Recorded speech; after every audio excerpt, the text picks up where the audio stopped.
So I put the scripture up on the screen today, but I'd like for you guys to bring your own Bibles, if you would, because even though they're going to be a little different, they're relatively the same, and it's okay to get a slightly different version from what I'm reading. So this is from Matthew chapter 13, verses 24 through 30. It's the parable of the wheat and the tares.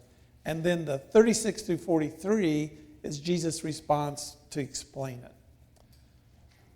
So he, Jesus, put another parable before them, saying, the kingdom of heaven may be compared to the man who sowed good seed in his field. But while his men were sleeping, his enemy came and sowed weeds among the wheat and went away.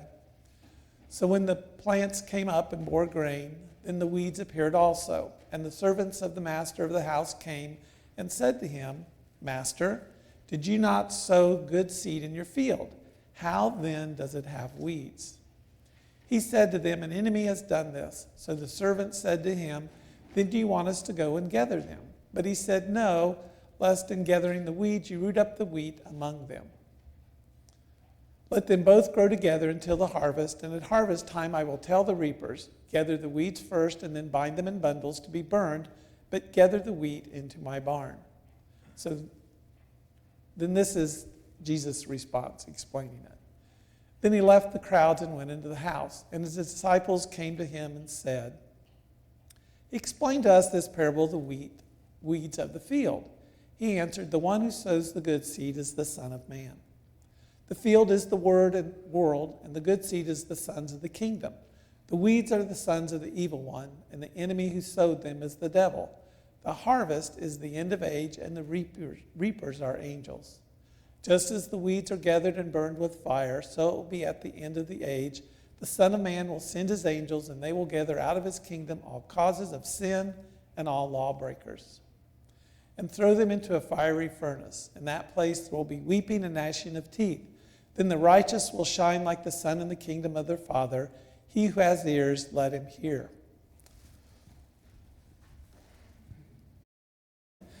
So I entitled this Judgment. Now, I think that one of the reasons that we have a hard time understanding parables is because a lot of times it's about things that we don't understand. I mean, just because it's 2,000 years ago and times have changed. So let me start with the beginning here. How many people here are farmers? A couple. Okay. The closest to farming I ever did was my father-in-law was in Tipton County, and they had a really big farm. And one day, in quotes, I helped him harvest seed wheat in July. And by helping, I mean I sat in the cab as he picked it in the combine, okay? That's as close to farming as I am. So I don't really understand these farming stories. I had to get with somebody one time because I don't understand sheep. But part of what I want to do at the beginning here is kind of explain to you what he's telling you. So this plant, it's called tares or bearded darnel. That's getting bigger as we speak. When it's starting to grow, you can't tell the difference between it and wheat. I mean, it just looks absolutely the same. Well, when you can tell it's different is when it finally has a head on it and it has seed at the top. Well, the reason he tells them not to go out, well, I'm getting ahead of myself. So the problem is the tares, bearded darnel, is slightly poisonous. Wouldn't kill you, but it would make you sick and dizzy, and it apparently doesn't taste very good. The problem with going and pulling it out like weeds, like you'd see them pull weeds, is the roots get all intermingled. So if you try to pull out the darnel, you're going to pull out the wheat too. There isn't any way to pull it out once it gets growing. So the only way to separate this stuff is when it's done. So you're going to pick all the wheat, you're going to pick all the darnel, and the way I visualize this is they were all in a tray, and literally somebody by hand would go through and either pick out the wheat or the darnel. So when he talks about will be picked at the end, which he's talking about God's end, but that's what he's describing to us. And so I think sometimes we get confused on these parables because we just don't understand what they're trying to do just because we don't have knowledge. So there's some things in here that we can learn, that no matter how much good you try to do in the world, And I think there's a lot more good than bad. But there are always going to be somebody out there trying to do bad.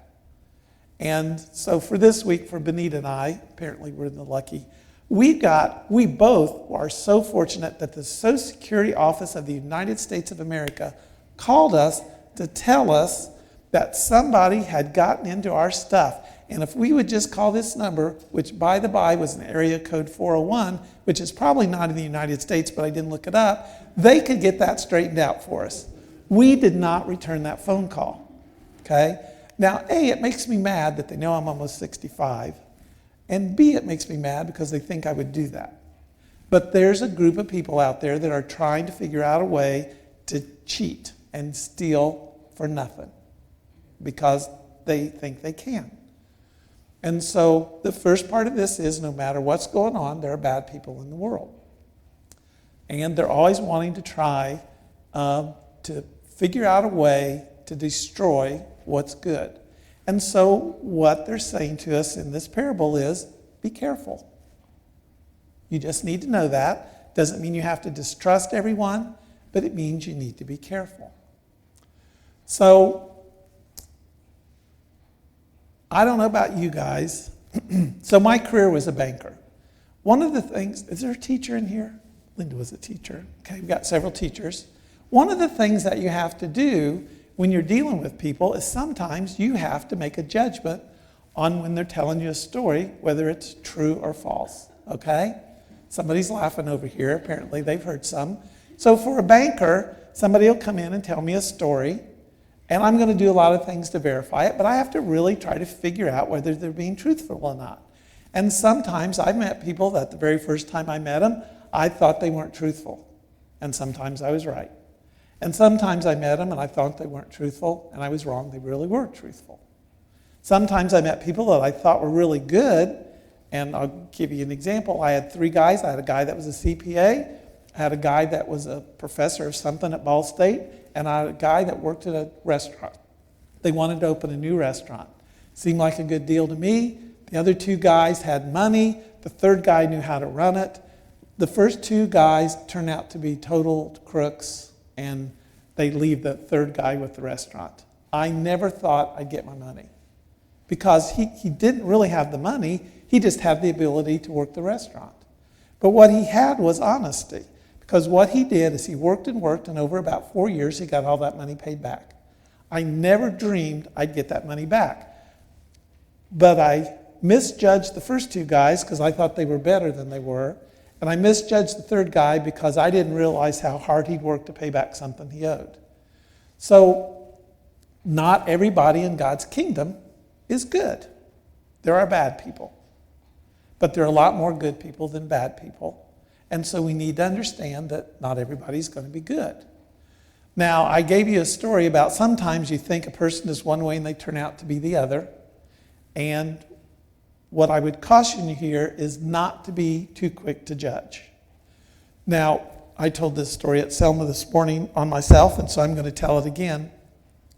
I tend to judge people, so I'll just tell you. If I see somebody walking down the street and their pants are around their knees, I judge them just like that.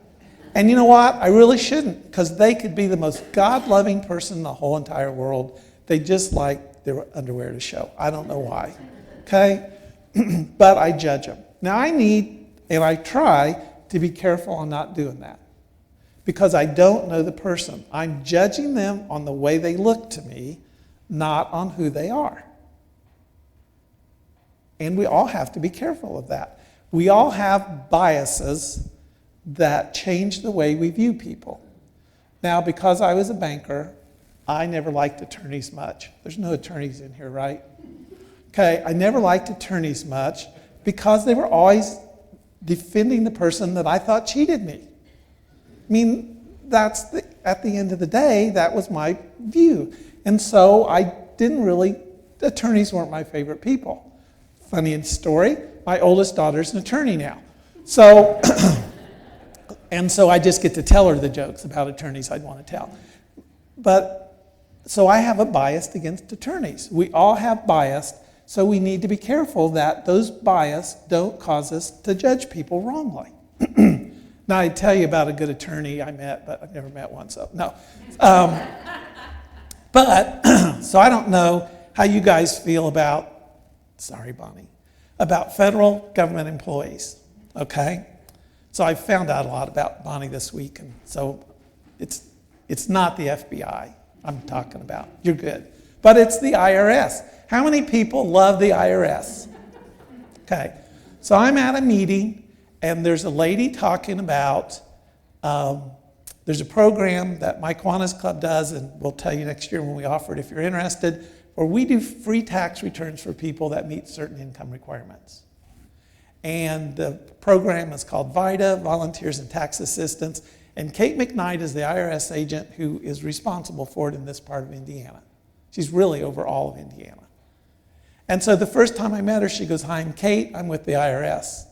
And we're sitting beside each other, when you could sit beside people. And so I turned to her and I said, "I bet you don't have any friends at all. As soon as you say you're from the IRS." She goes, "Oh, lots of people like me." Now that was like 8 years ago. And every year Kate comes and helps the club do the taxes. And so we've got to know each other. She is the nicest person in the whole entire world. She is the most user-friendly federal employee federal employee that I've ever dealt with in my whole entire life. Because a lot of times they're not. And I've seen her go way out of her way to help people. If we couldn't do the tax return, tell them what they had to do in order to get their taxes done. And so it's really changed the way I view IRS employees. So I'm sure when people have trouble with the IRS, it's because they dealt with somebody that wasn't as user-friendly as Kate is. But Kate is who I've got to know now. And so when someone says IRS agent, that's who I think of. Now, I still tell you that when she calls my phone and it shows up U.S. government IRS on the code, that still makes my heart slow down just a little bit. Because I forget that it might be her. But if we can get to know people, not just because their pants are down to their knees, judge them, but if we get to know them, then whatever biases we have, because we all have biases of some sort, those biases go away. The more we get to know people, the more those things go away. And so that's why it says, don't be so quick to judge someone without really knowing them, without really having knowledge of them. So again, don't be so quick to judge. Now, what this harvest is that God is going to make this decision at the end, just like he did the wheat and the tares. So because of the virus stuff, we haven't had a lot of chance to interact yet. So I don't know where you guys stand on this. And so whether you think end of times is later this afternoon, a week from now, 1,000 years from now, I would tell you it's unimportant. We have two things that we really need to be responsible for. We are supposed to individually get ourselves ready so that whenever the end of times is, we're ready. And two, we have a responsibility to reach out to anyone that we know that doesn't know the Lord to teach them about the Lord. So that if tomorrow is the end of time, then they're ready. Now, someone at Selma today shared they didn't even call it a funeral service, they called it like an end of life something or other. And he said people were so fearful because they didn't know what was going to happen to them. They didn't know what was going to happen to their loved one. And it's because they don't know the Lord. My mother-in-law and my dad were both like that. They didn't have any relationship with God. You couldn't talk to either one of them about it. And that's really all we're asked to do. We can't make somebody make that decision. We can only talk to them about it. And in their case, for them, their end of life was their judgment time, would be the way I would view it. And I felt sorry for them because they were so afraid, because they didn't have that relationship. And so this scripture talks, if we use the wheat and the darnel grain, it's saying that we're not going to be judged until the end, whenever the end is for each of us individually. And I don't know about you guys, but I've made mistakes. I've done stuff that I'm not very proud of, and I hope most people I've gone back and made that right. The good news is we don't have to carry that with us all of our lives. That God has enough grace to forgive us. And so at the first church I was at, I had a relatively young man that wouldn't participate in communion, and I talked to him about it one time. And he said, well, I am such a bad person, God can't forgive me. Now, 3 or 4 months later, we finally worked through that, and he was able to participate in communion. But the problem was he couldn't forgive himself for what he'd done. So if you can't forgive yourself, and you may not be able to do that on your own, the Spirit of the Lord will help you through that if you're willing to let it. And so don't think that because you've done something somewhere along your life that you regret means it's impossible for you to be in the right place whenever Judgment Day comes for you. We are all going to make mistakes. We are not perfect. We are not able to be redeemed by our own stuff. Can't do enough good things to make up for the bad things you've done. But you can be redeemed by God's grace. There's enough grace for that to be done. Probably can't do it on your own, but with God's help you can. So we're all going to be judged at the end, whenever our end is. And so for the young man I was talking to you about a little bit ago, he came to church on a Sunday. At 1 o'clock in the afternoon, he had a heart attack and passed away. At his funeral, because his mom didn't want people to stand up and talk, because it's a little scary when you let people do that. You never know what's going to be said. She changed her mind and allowed an aunt to talk. And the aunt talked about how much he had changed in the last several months. So it wasn't just the people at church that saw that change, it was his family. So he really did change. And his funeral was about that change in his life and how he shared it with families and friends. If he'd have died 3 months before that, it would have been an entirely different kind of funeral because he was not in that kind of place. And so we don't know when the end is. We just need to be as prepared as we can be. So, what did we learn? So one of the things I like to say is, so that was a nice scripture, that was a nice lesson, so what? One of the classes I was taking for courses study, the guy, we had to do a sermon, the guy did it, it was really good, and then the instructor looked at him and said, so what? And he goes, what do you mean, so what? He goes, okay, so you told me about it, so what? How am I supposed to change? What am I supposed to do different now that I was doing before? So this is a so what one. So what did we learn? We learned that God does the judging. It is not up to us to do the judging. God will do that.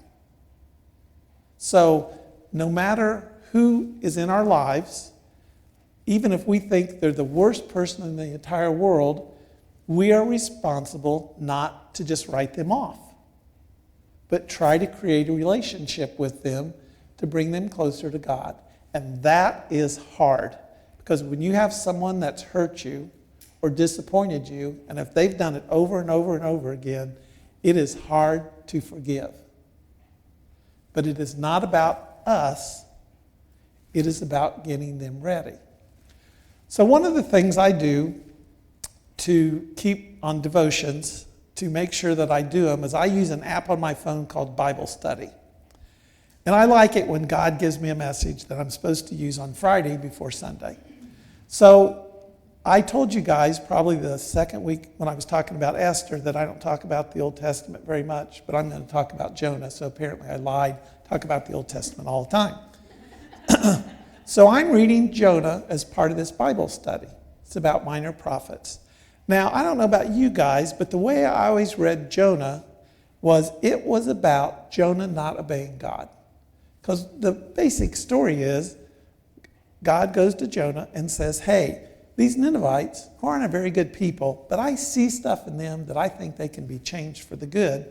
I want you to go see them and tell them they need to change. And Jonah wants them to die. He wants every single one of them to die because he thinks they're worthless, they could never be redeemed, and he wants them to die.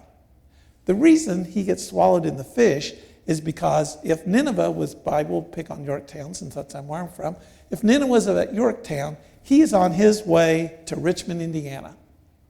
And that's why he gets thrown off the boat, swallowed by the fish, because he's not going the way he's supposed to.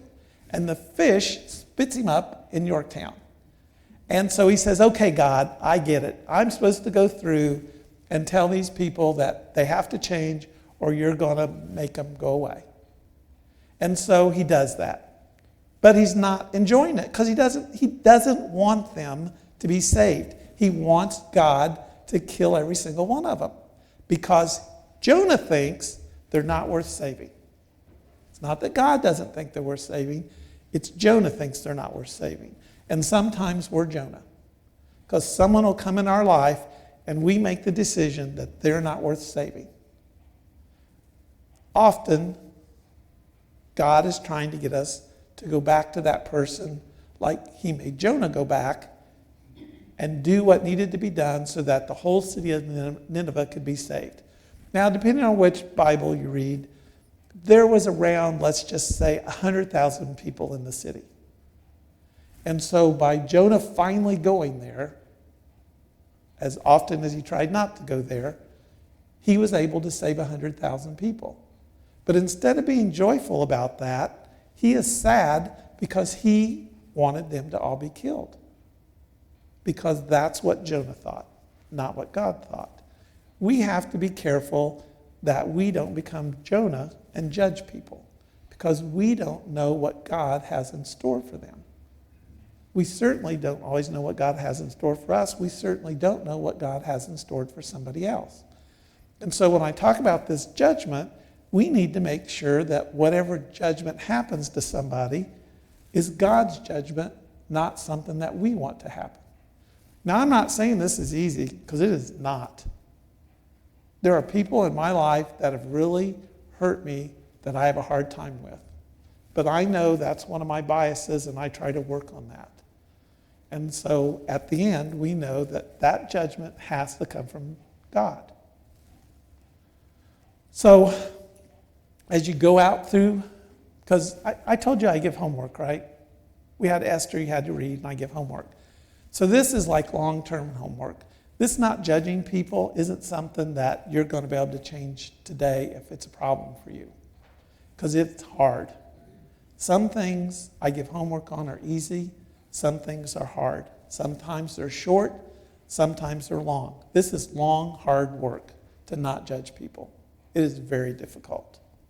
And as we go throughout the rest of your lives, again, whether that's later this afternoon or 150 years from now, when you interact with people, keep that in mind. Are you putting your judgment on them, or are you allowing God to lead you in the way that God wants you to be led?